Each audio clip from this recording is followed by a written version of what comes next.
রাজনীতি থেকে এবার অবসর নিতে চাইছেন বিধায়ক অভিনেতা চিরঞ্জিত চক্রবর্তী। রবিবার এক সংযোগ কর্মসূচিতে গিয়ে তার মন্তব্য, আমার অনেক বয়স হয়েছে, তাই মনে হয় সময় এসেছে হস্তান্তরের। এখন আমি নিজের মতো বাঁচতে চাই।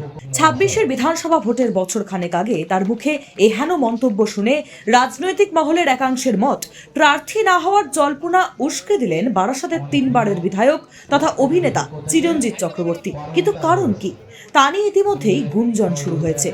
১৮ মে রবিবার বিকেলে বারাসাত পুরসভার ১৩ নম্বর ওয়ার্ডের রামকৃষ্ণপুরে কাউন্সিলরের সঙ্গে সরাসরি যোগাযোগ সহ নানা বিষয় অভিযোগ জানাতে হ্যালো কাউন্সিলর অ্যাপ উদ্বোধনী অনুষ্ঠানে এসেছিলেন স্থানীয় বিধায়ক অভিনেতা চিরঞ্জিত চক্রবর্তী। সেখানেই এই মন্তব্য করেন তিনি। প্রসঙ্গত, বারাসাত বিধানসভা কেন্দ্র থেকে ৩ বার ভোটে জিতে বিধায়ক হয়েছেন চিরঞ্জিত।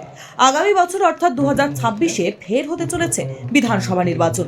তবে বিধায়ক অভিনেতার এমন মন্তব্যের পর এখন প্রশ্ন, তবে কি এবার ভোটে লড়বেন না তিনি? Bureau report, sky news Bangla.